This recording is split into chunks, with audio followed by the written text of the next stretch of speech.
La última charla, 20-30 horas, presentación de historietas.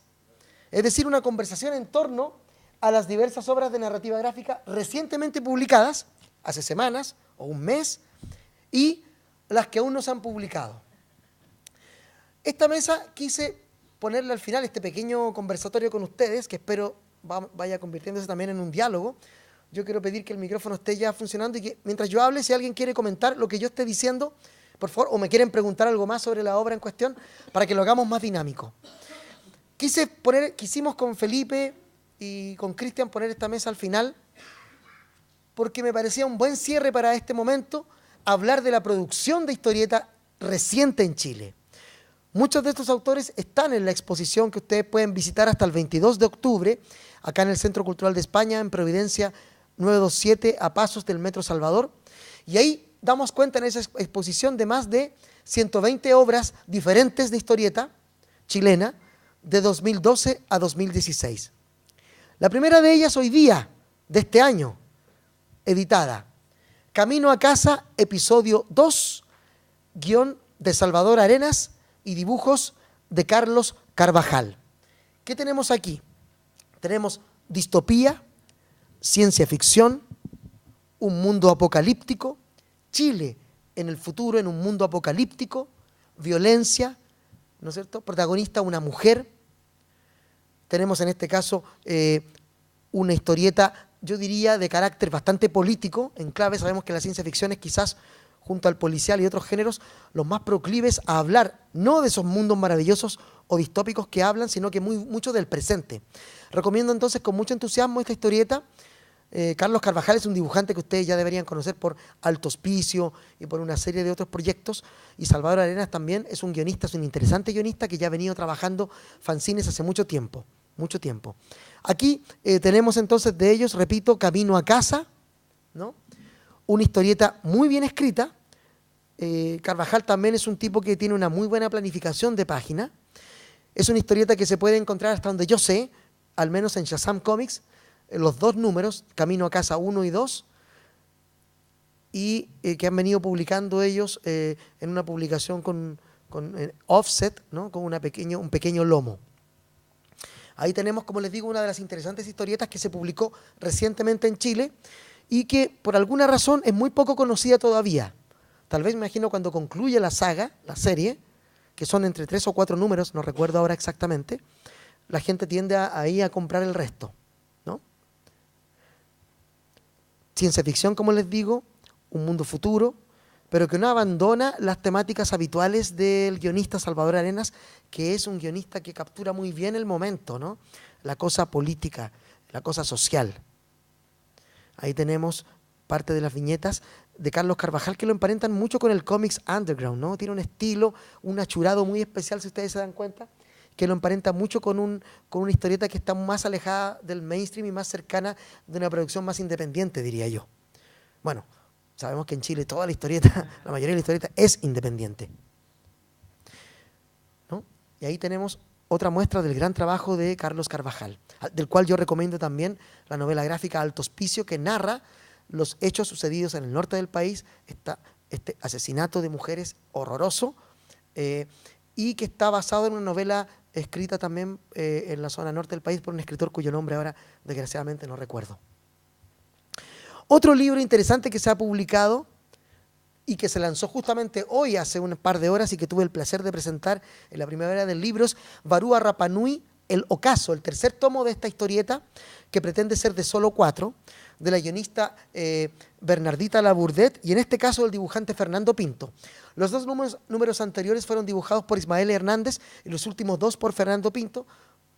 Y vamos a ver aquí no solo un viaje hacia la historia mitológica de Rapa Nui, sino que también un viaje histórico, un viaje político, un viaje que nos pone al día y al tanto de esta cultura polinésica de la cual me avergüenza decir que sabemos muy poco.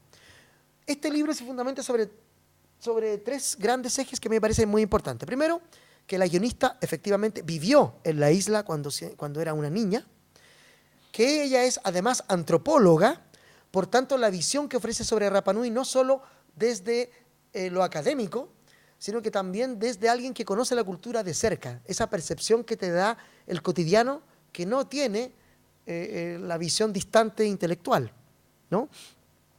Y la otra visión es que está muy bien documentada y que el dibujo, sobre todo en este caso de Pinto, es un dibujo que funciona muy bien.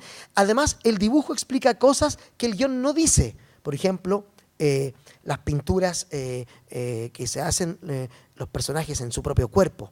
Es una historieta que en este tercer tomo aborda un tema muy difícil, muy triste, que es la aparición, ¿no es cierto?, de extranjeros en la isla que roban a los habitantes de Rapa Nui, se los llevan y los devuelven infectados con enfermedades que empiezan a mermar, ¿no es cierto?, la población del lugar.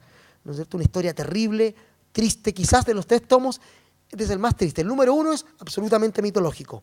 El segundo ya se empieza a meter en la historia de la propia isla, y aquí ya el tercero es la primera vez que empezamos a abrir las puertas hacia el mundo europeo, hacia el continente. Otra cosa interesante que tiene el libro, que pueden verlo ahí, es que tiene momentos de diseño notables, como esa página desplegable del centro, que muestra justamente un momento climático de la narrativa, de la narración, que cuando ustedes lo lean lo van a entender. Es un libro muy hermoso, como ustedes ven, hechos a un color, con una edición de la editorial Rapa Nui Press, que ustedes pueden comprar en cualquier librería. Y Rapa Nui Press es una editorial que se ha caracterizado por publicar constantemente solo material que tiene que ver con la isla, ¿no es cierto?, con Rapa Nui. Un libro fundamental, con una interesante puesta en página. Los 3 números hasta ahora han tenido una interesante puesta en página. Es interesante ver que Fernando Pinto aquí, a pesar de que sigue siendo Fernando Pinto, de alguna manera entronca perfectamente con la línea gráfica de los primeros 2 libros. Tal vez de ahí la elección de él como dibujante. Y también, en algunos momentos, impone su propia puesta en página, pero al mismo tiempo flirtea con la puesta en página de Ismael Hernández de los 2 primeros números, que hay que decir también que es un gran autor chileno. Yo he dicho por ahí que creo que Fernando Pinto aquí ya empieza a perfilarse como un autor interesante, que aborda nuevos temas y que está cada vez más libre. Yo siento que es un autor del cual hay que tener mucho ojo, y que ojalá empiece a publicar más historieta chilena, ¿no es cierto? Y le envío un saludo ahora que él estuvo en la Comic Con de Nueva York, y no sé, me imagino que deberá llegar en los próximos días, ¿no? Les insto, si alguien quiere preguntar, volver atrás sobre alguno de los libros, por favor, levanta su mano, el micrófono está ahí dispuesto. Vamos al próximo. Lo mejor del día. Abel Elizondo a partir de textos inéditos de Raúl Ruiz. El propio Abel Elizondo ha dicho que esta es la última película que hizo Ruiz, hecha historieta. Este libro es muy interesante por varias razones. Primero, absolutamente análogo al trabajo hecho por el dibujante, ¿no? A todo color, que hace poco expuso estos originales en Balmaceda 1215, donde conocí a nuestro amigo Gabriel, que nos está grabando en este momento. ¿Qué tiene de interesante este libro? Este libro mezcla, es efectivamente lo que llamaríamos una novela gráfica en el sentido amplio de la palabra. Tenemos en este caso imágenes cuyo texto está al pie o al costado, como un libro ilustrado, pero no obstante ya tener 3 o 4 ilustraciones en una misma página no es habitual en un libro ilustrado, generalmente lleva 1 o 2. Aquí ya hay un cambio, hay una suerte de viñeteo, pero con un texto aledaño que no siempre es el globo de texto ni el cartucho habitual. Es donde está el cuento de Raúl Ruiz. También Elizondo ha hecho un esfuerzo interesante por no ilustrar exactamente lo que dice, sino que incluso impulsar el texto en unas nuevas direcciones, enriquecerlo de alguna manera. Él dice que dibujó este texto día a día y que a pesar de que hizo muchos bocetos al principio, los desechó por completo todos, porque los primeros bocetos, decían él, era la primera idea habitual que a uno se le ocurriría. Entonces se esforzó después a hacer un nuevo dibujo, ya habiendo hecho el típico, pero además se esforzó a hacerlo uno diario, un dibujo, una página diaria, en donde no había mucha cabida para el error ni para el cambio. Entonces el proceso creativo fue muy interesante. Él conoce a Ruiz, por supuesto, antes de que él muera, pero el libro lo hace muchos años después de que tuvo ese encuentro con Raúl Ruiz y que Raúl Ruiz le entrega los textos para hacer esta novela gráfica. Aquí tenemos otra página en donde parece más ilustración, ¿no? convencional. Y vamos a ir viendo en otras que sí hay globos de texto, que sí hay viñeteo, como usualmente se utiliza en la historieta, ¿no? Como lo vemos en esta página, ahí vemos los personajes hablando a través de diálogos de texto, de globos de texto, ¿no? Entonces resulta este libro, además de la calidad gráfica del mismo, una suerte de innovación, ¿no? Estos libros no es que no se hayan hecho nunca en el mundo, pero en Chile están empezando a aparecer. Y es muy saludable, es un libro de un gran formato, ¿no? A todo color, impreso por su propio autor y distribuido por él, ¿no? Lo pueden encontrar en Twitter como dibújame.cl, @dibújame.cl es el Twitter de Abel Elizondo, que ya había hecho novelas gráficas con Martín Warp, desgraciadamente inconclusa, y una anterior que él no distribuyó jamás, ¿no? Además de otros libros ilustrados, junto con Teatro Cinema. Ahí tenemos otra página, fíjense en la delicadeza del dibujo, el uso de la utilización de la luz, la ductilidad gráfica de Abel, en este libro que está lleno de humor, ¿eh? Es como las películas de Ruiz, presenta un Chile muy profundo. Ruiz, a pesar de estos textos, dice Abel que los escribió cuando estaba viviendo en Chile, son muy antiguos, y hay muchos recuerdos, aparece la ciudad de los Césares, ¿no? Pero también hay mucho humor, ese humor que le gustaba mucho a Ruiz, esos diálogos absurdos. Recomiendo totalmente este libro, Abel Elizondo, Lo mejor del día. Un nuevo trabajo que viene a enriquecer esta panoplia de diversidad que tenemos hoy día. El próximo, La Semana Ilustrada, un relato gráfico de Ignacio Julio Montaner. Él, aquí tengo el libro también, es un arquitecto chileno que de pronto, ¿no es cierto?, un hombre ya cincuentón, diría yo, decide hacer una historieta que siempre le gustó. Y primero decide hacerla completamente análoga, con los textos escritos a mano y con una portada también hecha a mano, completamente por él. Incluso dibuja el logo de su editorial, lo redibuja él, ¿no? Tratando de insistir en esta idea de la mano del autor ahí. Porque hay que decirlo, a pesar de que este es el primer libro de Ignacio Julio Montaner, lo presenta como un autor de tomo y lomo. Una historieta que utiliza muchísimos elementos de experimentación con el lenguaje, ¿no? Es interesante hacer notar que un tipo que hace su primera obra, un primerizo, entre comillas, a pesar de que él dibuja siempre, con esa calidad que tienen los arquitectos con los objetos, ¿no? Con la ciudad, de una gran calidad. Es una historieta que habla de política, habla de un dictador, habla de un país que podría ser cualquier país, pero también podría ser Chile. Y fíjense ustedes en esta viñeta que estoy mostrando, incluso aparecen por ahí unos muñequitos de Little Nemo. Está llena de pequeños guiños a las historietas que a él le gustan, que leyó. Hay algo aquí, yo diría, de esas historietas de Guido Crepax, el italiano. Hay algo aquí, mucho de influencia europea, en la puesta en página, sobre todo, de Ignacio Julio.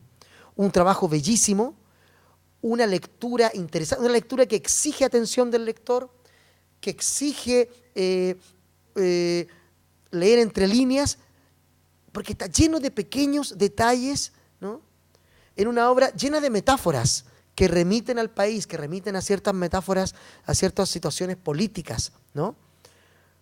Hay muchos, cuando la lean, sugiero más de una lectura, a pesar de que es una historieta relativamente breve, y seguro que a cada lectura van a aparecer pequeños detalles, imágenes que no viste, textos que al principio pareciste no comprender del todo, pero que se van aclarando en una segunda o tercera lectura. Una de las historietas que se lanza ahora en la primavera del libro, no recuerdo la fecha, vean la programación, tengo el placer de presentarle también ahí. Y me parece un excelente trabajo de un desconocido, que espero siga siendo historieta, ¿no? Y que otros editoriales estén interesados en su trabajo, interesadas en su trabajo. Notable trabajo ahí de Ignacio Julio Montaner. El próximo libro que presento ahora, El colorista nana de Cote Carvajal, The Colorist Maid, de una editorial Nobel, Castor y Pollux, poesía, literatura, y esta, su primer trabajo de historieta. Hay que decir que esta es una historieta que Cote Carvajal, que no habíamos visto dibujos de él, ¿no? Él había sido un gestor, editor, creador de proyectos de historieta, decide lanzarse en este proyecto con un dibujo muy simple, contando en broma, y quizás no tanto, algunas de las características de su nueva vida como freelance en su casa, trabajando como colorista para proyectos chilenos y extranjeros. Hay cierto humor aquí, imagino que habrá situaciones que eran reales y que parecen chistosas cuando uno las lee, y otras que fueron creadas ex profeso para ser leídas. Pero es un libro también pequeño, es un libro que puede ser leído desde un niño de 7 a 70 años, como dicen por ahí. Está en inglés, como ustedes pueden verlo, y en español, ¿no es cierto? Típico de Cote con esa proyección internacional, ¿no? Que lo puede entender cualquiera en el mundo. Son pequeños momentos, pequeños retazos de la vida de este personaje, en donde él se ríe de sí mismo, de su vida, de su trabajo, ¿no? Y otra cosa interesante de esto, y repito, que está hecho por una editorial que es Nobel y que ya se está metiendo con una producción gráfica.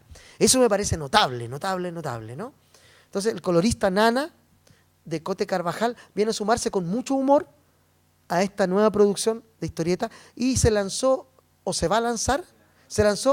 en septiembre, recientemente, ¿no? Por eso digo, aquí no hay historietas ni de diciembre ni de enero, están más o menos las que están siendo lanzadas en este momento o por ser publicadas.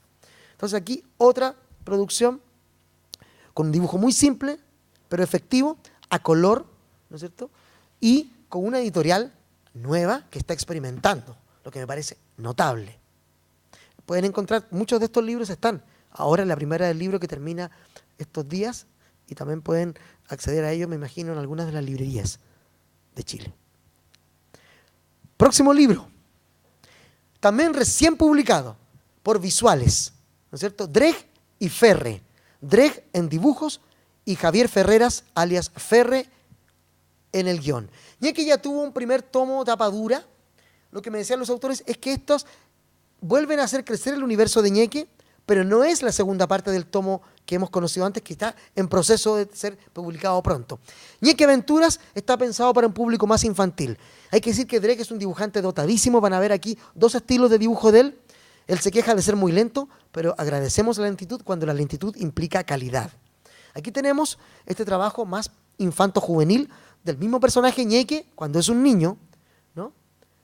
Hay criaturas fantásticas, monstruos, mitología chilena, mitología universal, etc., ¿no? Aquí lo vemos incluso haciendo un pequeño guiño con un tigre muy famoso, que más de uno de ustedes ha de conocer, ¿no?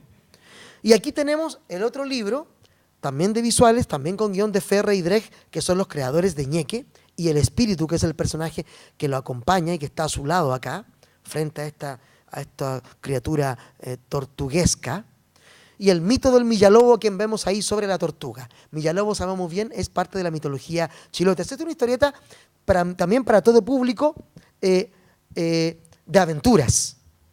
Ahí tenemos el otro estilo de Dreg, buenísimo trabajo, blanco y negro, con pequeños grises, ¿no? Esta es una historia de aventuras, hay monstruos, ¿no? Hay amor, y este muchacho que ya vimos, el pequeño Ñeque, ahora convertido en un joven Ñeque. Esta es una historieta muy hermosa, muy fácil de leer, para todo público, y espero con ansias el Ñeque 2, porque es una historieta dirigida principalmente al público infanto-juvenil, diría yo, ¿no? Su primario público, su público primario es ese. No obstante, puede ser leído por viejos como nosotros. Otra historieta que se acaba de lanzar ayer, no es chilena, pero no obstante sí está editada por una editorial chilena, Grafito Editores. Se llama Ese maldito Allende, del dibujante argentino afincado en España, Jorge González, y el guionista francés Oliver Bras.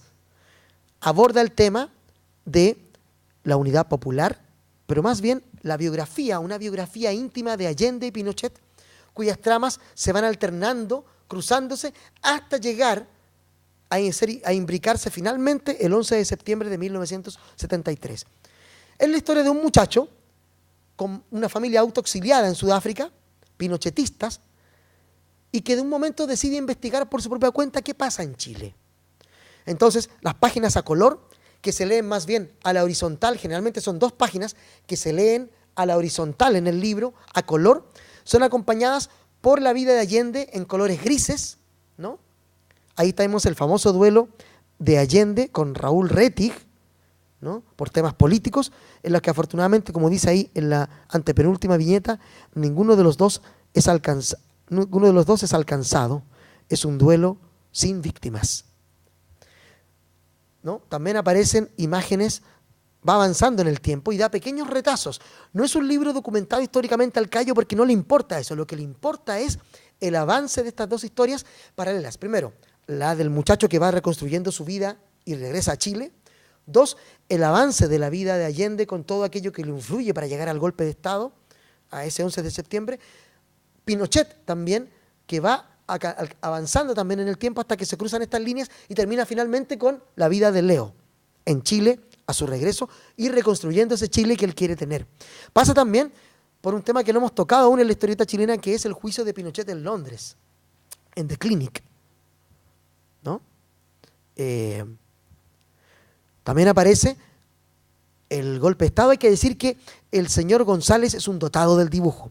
Puede pasar de un estilo como este, más preciso, más realista, a un boceto en momentos más álgidos como acá en el golpe de Estado, en que Allende es boceteado, ¿no?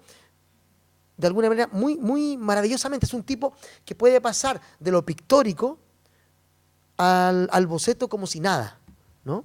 Ahí tenemos, fíjense, otras imágenes del momento del 11 de septiembre, con un dibujo feísta, un dibujo expresivo al máximo, ¿no? Hay que decir, González es un genio en ese sentido. Y todo funciona bien. Esta página es muy especial porque es aquí donde se habla, el único momento en que se habla de la tortura, muerte, desaparición, y es donde el boceto alcanza el máximo esplendor. Claro, porque tal vez el horror no puede ser dibujado realistamente, el horror debe ser insinuado. Y aquí lo hace, es una página en donde González se permite todo tipo de libertades. En ese sentido es un gran dibujante, ¿no? Aquí también, por ejemplo, Pinochet, la obsesión, el dibujo, el momento tras el golpe, el hombre con los lentes oscuros. Una obra, no solo una historieta, sino que yo diría una obra de arte hecha historieta. Recomendable absolutamente, ¿no? Absolutamente. Recientemente editada por Grafito Editores. Carlos, ¿tú conoces a los autores? Yo conozco, tengo el gusto de conocer a Jorge González. Oliver Bras no lo conozco, es un francés, y dice, ¿por qué está interesado un francés en Chile? Porque su mujer es chilena. Entonces la historia de Chile le ha tocado de cerca. Y como Jorge es argentino, bueno, de dictaduras, los argentinos y chilenos saben muy bien. Entonces es un tema que a él le cae muy de cerca. Y este libro fue editado originalmente en Francia, en Futurópolis. Pero hay que decir que en Francia hay más historieta sobre el golpe de Estado y sobre la Unidad Popular y sobre Pinochet que la que tenemos en Chile. Esta es una de las más que se ha hecho allá, lo cual es muy interesante. Próximo libro. Uno que está por lanzarse mañana lunes en la Primavera del Libro. Kiki Bananas y otras historias de Carto. Esta es una historieta el lunes. Bueno, no importa. Ustedes piensan que el lunes se lanza. No, es feriado, sí, pero la feria funciona. Por eso que podemos ir el lunes. Yo pensaba no poder ir el lunes y afortunadamente me informé. Carto me dijo, Carlos, es feriado, puedes ir. El lunes se lanza ahí en la Primavera del Libro, este volumen integral que recopila todo el material que Carto produjo en los años 80 respecto de su famoso personaje Kiki Bananas. Esta chica modelo, ¿no? Esta chica chic, esta chica in, que fue probablemente el sueño erótico de muchos jóvenes lectores de la época, o el sueño de muchas mujeres, ¿no? Carto se ensarta en esa línea como de cómic New Wave, ¿no? Yo creo que si hubiese un dibujante tal vez que pudiera tildársele el mote de New Wave chileno en ese periodo, tendría que ser Carto, sin lugar a dudas, aunque no sé si a él le viene bien ese mote, ¿no? Disculpa, Carto, si te parece que no, pero podría ser, ¿no? Tiene toda esta estética pop de la época, ¿no? Muy influenciada tal vez también por la línea española principalmente, diría, ¿no? Esta chica que tiene aventuras, que es como New Wave, que tiene esos extraños, raros peinados nuevos, como diría Charly García, que vive aventuras sexuales, pero también aventuras de otro tipo. Y no voy a revelar aquí, hay un momento de la historia que es bien interesante, ¿no? Bien dramático, a pesar de que tiene toda esta cosa como muy popera. Carto, yo diría que esta es una de sus obras maestras, ¿no? De la época. Muchos recordarán también los cuadernos que Carto ilustró en su momento, y llegó a ser incluso Carto una especie de estrella del rock de la historieta, al tener programas de televisión, incluso secciones de historieta en televisión abierta, lo que hoy nos parece, a pesar de que era incluso más historieta, eso está cada vez más lejos de esta cosa de estar en televisión hablando de cómic. Es un libro absolutamente recomendado para aquellos que quieren tener todo esto de una sola vez. Fíjense en la puesta en página de Carto, ¿no? Mucha viñeta, ¿no? Mucho detalle.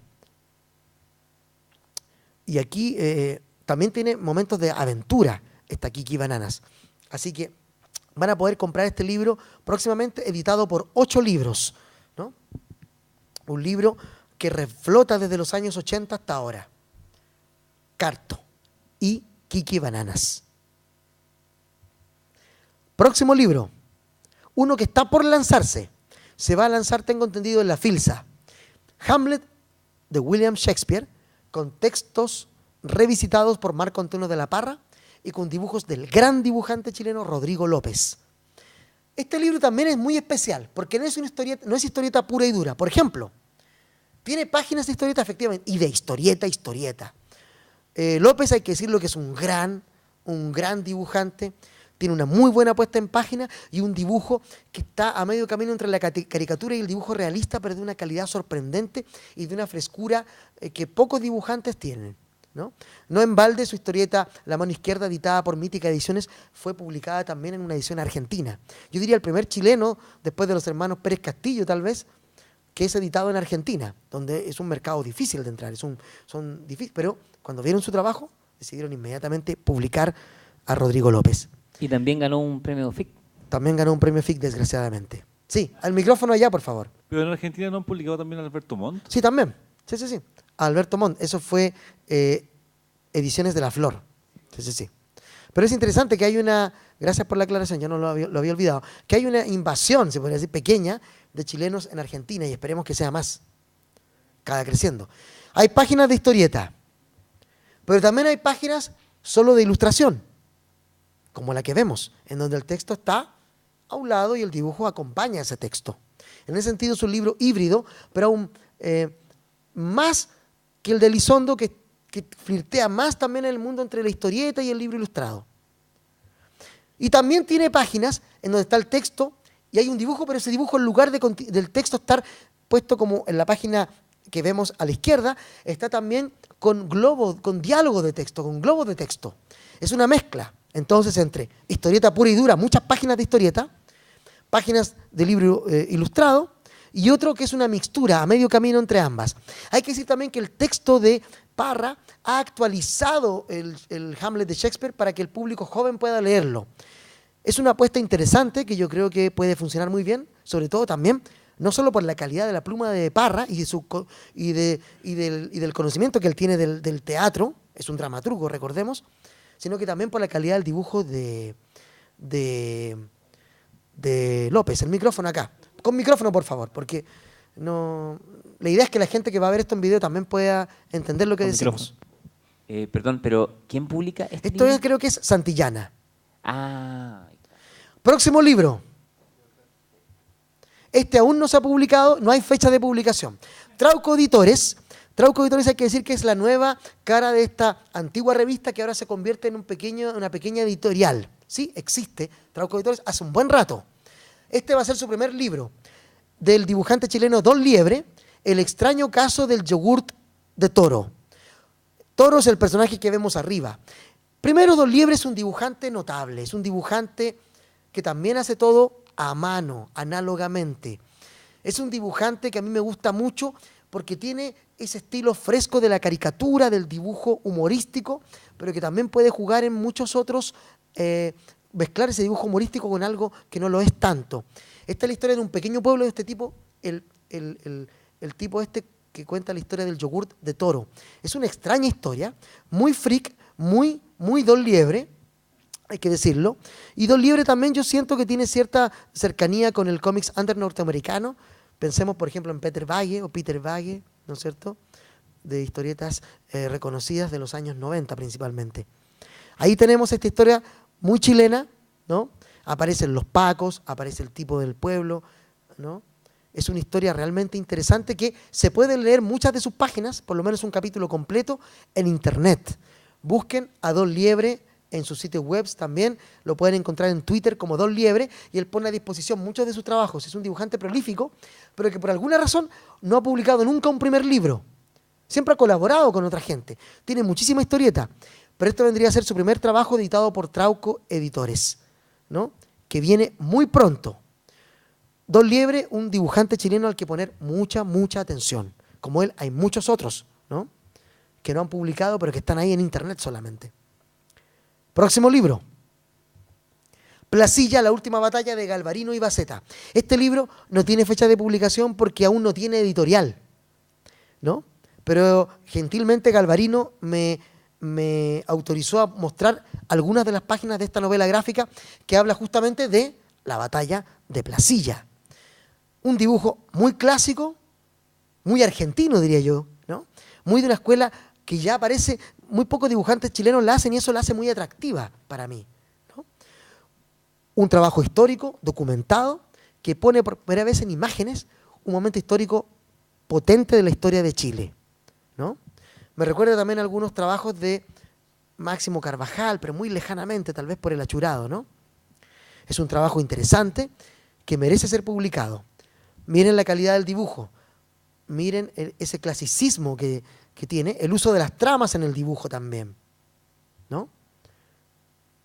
Aquí muestra entonces los momentos previos, ¿no es cierto?, antes de marchar hacia Placilla, y cuando el ejército, ¿no es cierto?, balmacedista se enfrenta al otro ejército, ¿no es cierto?, en esta batalla famosa, ¿no?, de la cual los congresistas versus los balmacedistas, ¿no? Chilenos enfrentándose contra chilenos. Una historieta interesante que está buscando casa editorial, así que atención a aquellos editores que están aquí o que pueden ver este video después en internet, atentos con el trabajo de Galvarino y Baceta, ¿no? Un trabajo de gran calidad que hace tiempo que no se ve algo así en Chile. Próximo libro. ¿Más? ¿Quieren más? Otro libro que tampoco se ha publicado aún, El Conde de Matucana. Conde de Matucana, historieta también ochentera que se publicó en revistas de ese periodo, por capítulos, de Ricardo Fuentealba, un señor ya. Todos los dibujantes de esa época lo recuerdan en esa época como un caballero ya. Yo tuve el placer de conocerlos un par de años atrás, estuvo aquí en el Centro Cultural de España en una entrevista conmigo. Ahora es un señor mayor y su hijo también impulsando esta producción. Este libro, la portada que están viendo es absolutamente tentativa, no es la definitiva, es la que existe hasta el día en que me enviaron el trabajo para mostrarlo hoy. Esta es bajo la dirección de Rodrigo Araya, que también está en El extraño caso del yogur de toro. También está detrás de este libro que va a ser editado por 8 libros próximamente, no sabemos si fines de este año, probablemente, o más bien a mediados del próximo. El Conde de Matucana es una historieta muy interesante también de ese periodo. Este vampiro que se pasea por el barrio Matucana en un auto antiguo, seduce chicas, succiona su sangre, pero también es una metáfora de lo que sucede en el país. Incluso en un momento el Conde de Matucana, este vampiro inmortal, es detenido y torturado por la policía política de Pinochet. Hay en este libro historietas que se pudieron leer en ese momento, como esa que narré yo, pero también hay material nuevo que el señor Fuentealba ha venido dibujando después. Entonces va a ser un libro muy interesante de ver, que al igual que Kiki Bananas de Carta nos va a poner al día en un material que hace muchísimo tiempo no vemos, con una calidad que hace tiempo no vemos. Fíjense el uso de la trama y también el uso de las letras set que él pone en la página, algo que ya no se usa. La letra como también parte integral del dibujo, parte integral del diseño de la página. Notable trabajo de Fuentealba, que en un momento yo también tuve deseos de publicar, y desgraciadamente no pudimos, pero me alegro muchísimo de que se pueda ver este trabajo que para muchos jóvenes dibujantes y guionistas es desconocido y que tiene una enorme calidad. Me interesa mucho esto de poner en valor historietas que recientemente se hicieron en Chile, pero que por alguna razón no las vemos, son invisibles ahora, y muchos piensan que la historieta habitualmente empieza con ellos, y no, miremos al pasado, hay historietas de gran calidad. Notable trabajo de Fuentealba con el Conde de Matucana. Próximo libro. Este tampoco se ha publicado. Dos payadores del dibujante Bicho Plaza. Conocemos el famoso duelo de los payadores, ¿no? Taguada, ¿recuerdan el otro? El mulato Taguada, ¿contra quién era? El señor de la Rosa, ¿no? Todos tuvimos que estudiar aquello en el colegio. Bicho Plaza, que ya había hecho las Sinaventuras de Jaime Pardo, que también había trabajado en los años 80 en Trauco, en esas revistas, va a publicar próximamente esta historieta, Dos payadores, que cuenta la historia del encuentro de esos dos mundos, de esas dos clases sociales que se enfrentan en la paya, a muerte, ¿no? Con un dibujo bellísimo, con esta impronta de autor que siempre da Vicente Plaza, Bicho, a sus trabajos. Este es un libro que él ha venido trabajando en el último año o 2 años y que aún no ve la luz. No sé si va a ser autoeditado por él o va a ser editado por alguna otra editorial, pero es un trabajo que hay que esperar. Bicho Plaza aquí vuelve a dar un pequeño giro a su dibujo, diferente al que había hecho en Sinaventuras de Jaime Pardo, pero manteniendo esa soltura, esa frescura que lo caracteriza y este mensaje también político, cultural y social que él hace siempre en sus trabajos, ¿no? Lo de Bicho Plaza, a pesar de que entretiene, no siempre es un divertimento, siempre hay un discurso potente ahí, hay una reflexión poderosa de Vicente. Entonces, Dos payadores también, un trabajo que podremos ver próximamente en nuestras librerías, en nuestras ferias de historieta. ¿Queremos otro? El viudo. Finalmente termina El viudo en esta primera saga que ya había publicado recientemente Dojitia, ¿no? Las coplas del diablo, con Gonzalo Ollanedel en guiones y Nitrox Márquez, ¿no es cierto?, en dibujos. De futuro esplendor, ¿no?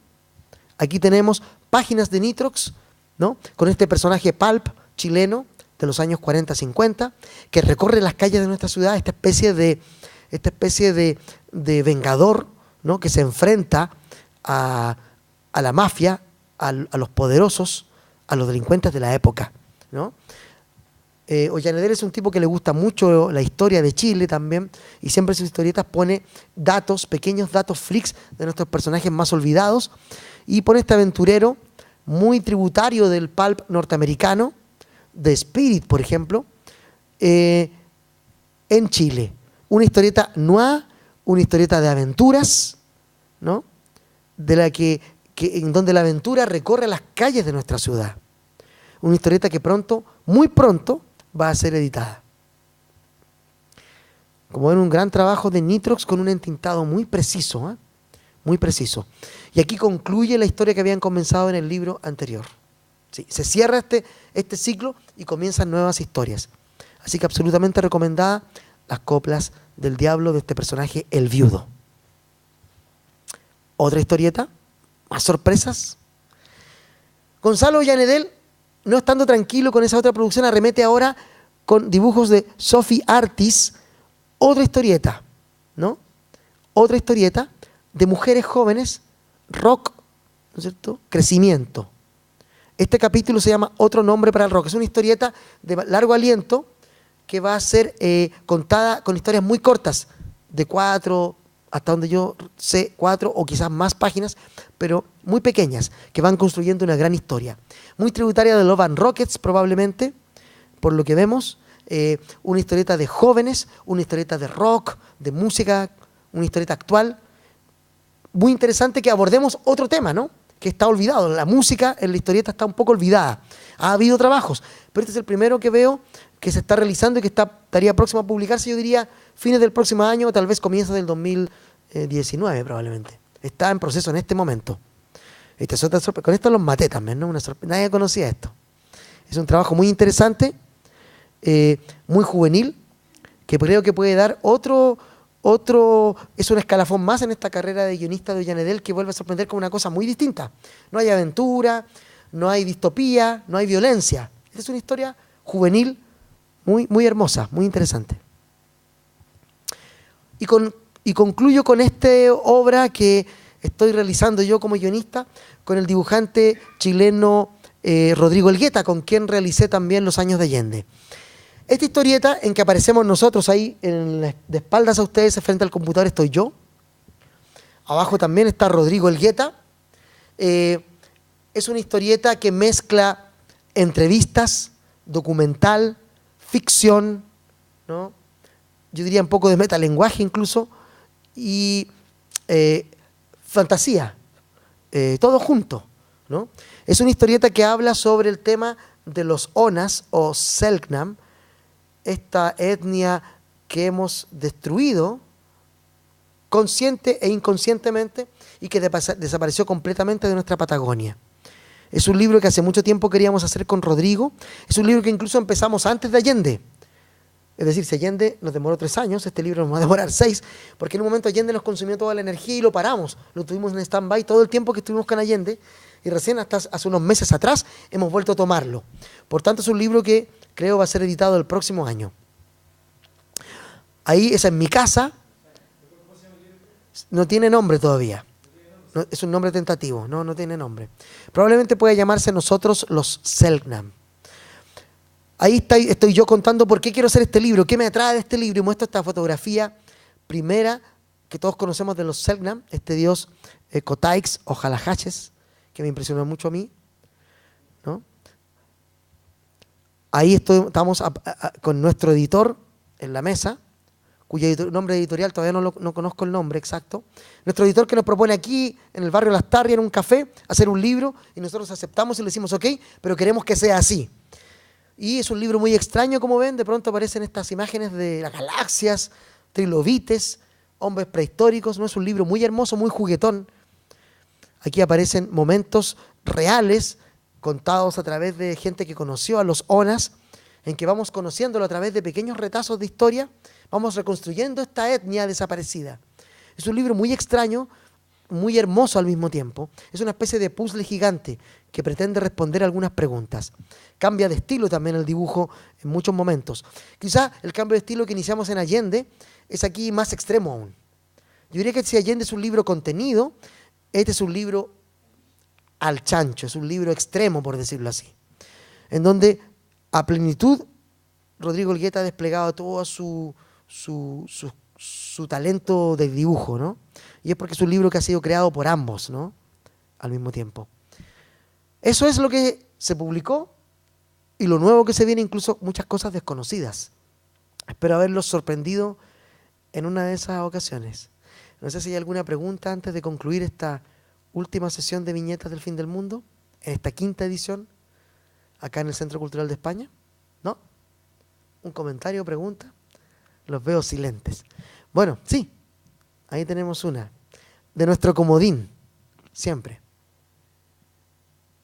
Después pasa a cobrar la factura por participar. ¿Eh? ¿Perdón? Después pasa a cobrar por mi participación. Por la factura. favor. Está todo Se ha ganado varios premios. Está así que todo ya... libreteado. Ya. Sí. La pregunta es para ti. Bueno, en general para todos los que hacen este tipo de trabajo. ¿En qué minuto descansan ustedes? ¿En qué minuto tienen vida de familia? Ahora en este momento cuando tú hablas, yo estoy descansando. ¿Tienen vida de llevar a los niños al colegio? Sí. De compartir un asado con los abuelitos, con la tía. Y porque esto es tremendamente un desgaste ya enorme y además de eso, siempre pensando que la obra tiene que estar ya el día mismo, no pasado mañana ni el próximo mes, por la demanda de las editoriales y los que financian estos proyectos. Sí. Bueno, todos los que hacemos historieta, todos y todas los que hacen historieta, es gente que le roba tiempo a sus trabajos, porque son muy pocos los autores de Chile y del mundo que pueden jactarse de vivir de esto.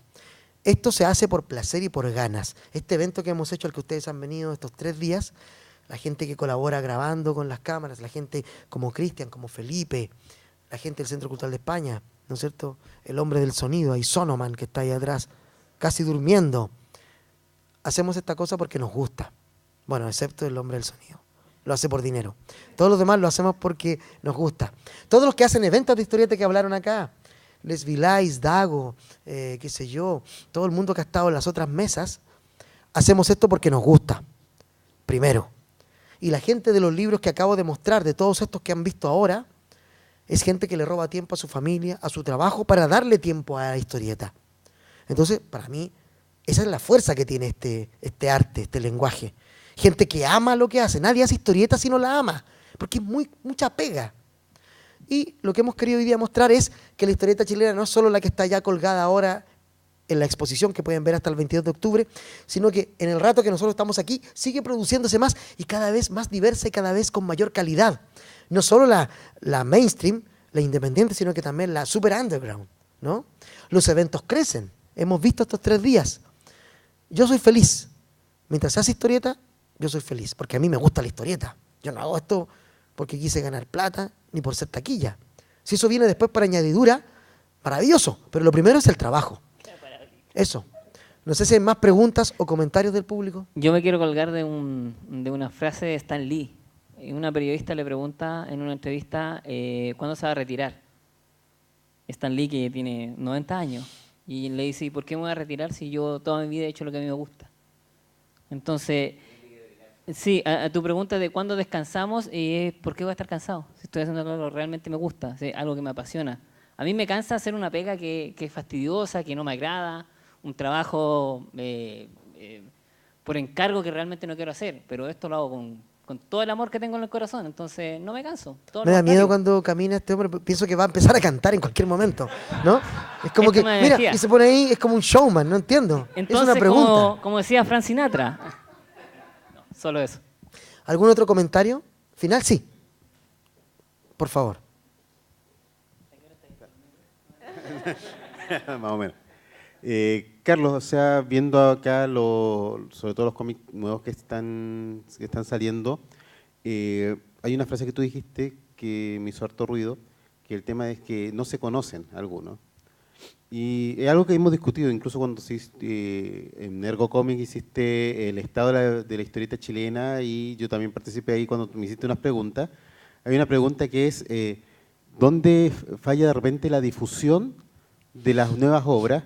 Y eso pasa también, por ejemplo, cuando llegan premios, por ejemplo, como FIC, o premios que hacen otros portales como Multiverso, donde se tira votación, por ejemplo, que la gente vote por las obras del cómic chileno, y de repente salen obras que no se lo merezcan, pero hay obras de mayor calidad, pero que la gente no vota porque no se conocen. Porque no las conoce. Claro, entonces, ¿qué pasa? Que, claro, y tú te das cuenta que hay un tema que, claro, tú planteaste, ¿de quién es la responsabilidad en ese aspecto? Y estamos fallando de repente la gente que nos preocupamos, más allá de ser autores de repente, de ser canales de difusión, canales de la promoción de lo que es la narrativa gráfica.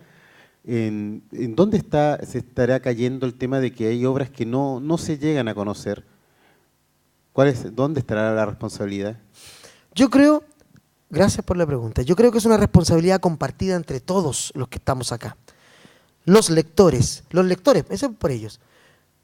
Es habitual, sobre todo en las redes sociales, y lo hablábamos con Miguel Ferraz hace un tiempo, una idea que él tenía muy clara también, era que cuando algo no nos gusta, las redes sociales se inundan de comentarios adversos. Es una mierda, es malo. Pero cuando algo te gusta, no veo el mismo nivel de comentarios igualados al de la mala onda. La mala onda es así. Y cuando a alguien le gusta algo es un comentario menor. Hagamos esto. Igualemos ambos o superemos. Si te gusta algo, tuitéalo, hazlo en redes sociales, coméntalo a un amigo en una cena, en una salida. Regálale ese libro que te gusta. Gastamos mucha energía, no sé si en otros países, al menos en Chile me parece, gastamos más energía en criticar lo que no me gusta que en hablar bien de lo que sí me gusta para que eso sea más conocido, ¿no? Eso por una parte de los lectores. Los editores también. A veces buscamos portadas de libros. No está la portada en internet. Hay uno de 200 por 300, un JPG infecto, que no puedo mostrar en ningún lado. Busco la reseña del autor, ¿cómo se llama? No aparece. ¿Alguna paginita para citarla en mi blog? No hay, tengo que escanearla yo. Los editores, la foto de los autores no aparecen. ¿Cómo ubicarlos para comprar el libro? No está. Entonces, los editores tienen otro camino ahí. Y por último, los autores. Carlos, antes de que, para terminar la idea que tú dijiste, yo como gestor cultural, me pasa que, por ejemplo, armo una parrilla programática, por ejemplo, de autores para invitar a un evento, y en la institución me piden dossier, y sabes que me cuesta un mundo. Muchísimo. Un mundo poder hacer un dossier como la gente. Por ejemplo, si busco hacer un dossier de Gonzalo Martínez o de Martín Cáceres, encuentro mucha info.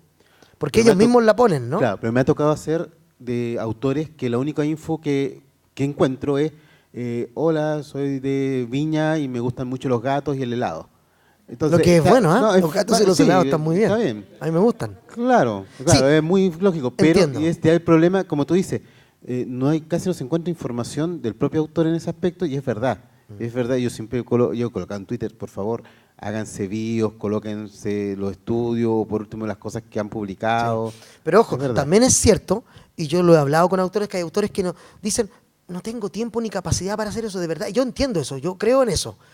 Pero por eso digo que es una labor conjunta. Si el autor puede hacerlo, difundir su trabajo de alguna manera, hágalo.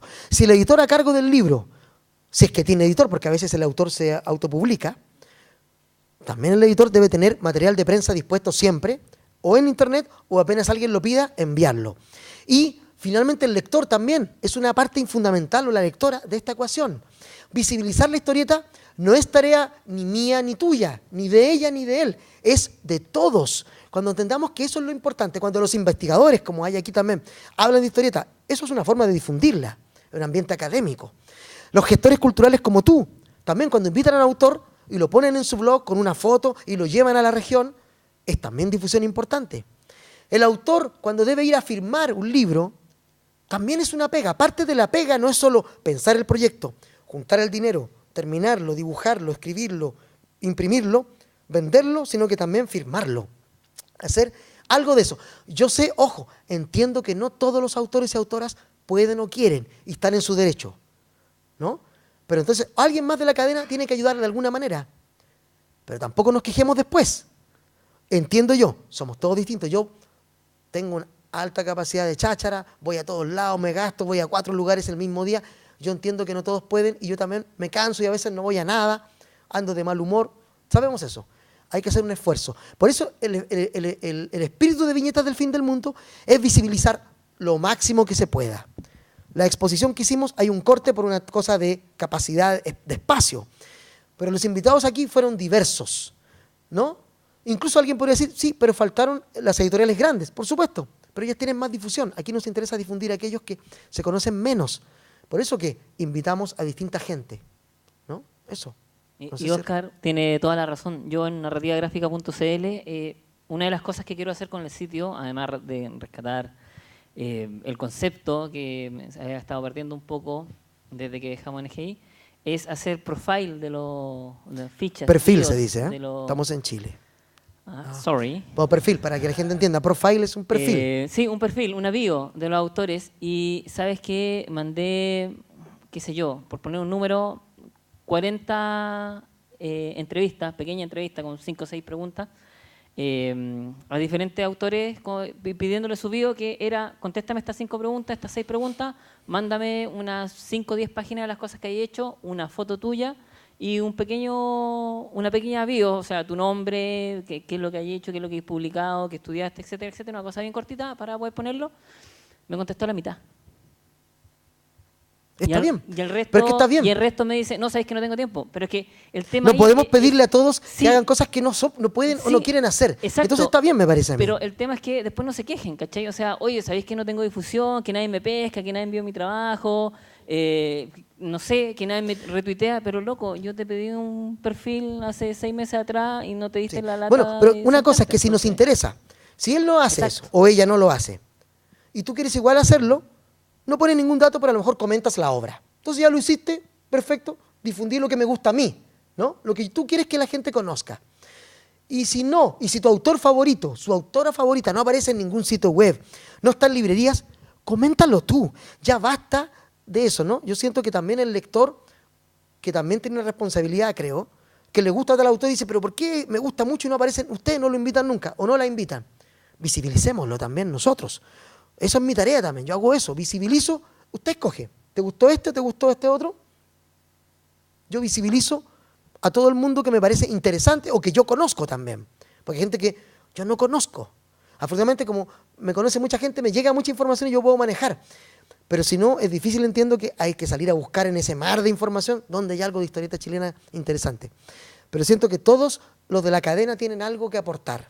Autor o autora, editores, editoras, lectores, lectoras.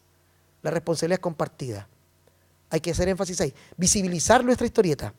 Basta de criticar a los que no me gustan. Gasta toda esa energía y tiempo que le das en internet a criticar Habla de tu autor favorito, visibilízalo, potencialo y hazlo crecer. Eso yo creo que es un camino correcto. ¿Más comentarios o preguntas? ¿No? Bueno, yo quiero agradecerles a todos ustedes que hayan venido, a todos los gente que estuvo en la feria hoy día, a toda la gente que vino a las mesas, a aquellos que se disculparon y que no pudieron venir. Y nos veremos, espero yo, en un sexto Viñetas del Fin del Mundo, ojalá en este lugar, con más producción, invitados internacionales y más público. Y gracias a Felipe, gracias a Cristian, gracias a Gabriel, gracias a Francisca, al Centro Cultural de España, a toda la gente que trabaja acá, que hizo posible esto. Y nos podemos ir ya para ir a cenar a nuestros hogares. O ir a bailar, me imagino que ustedes van a ir a bailar. Muchas gracias. Un aplauso para todos nosotros.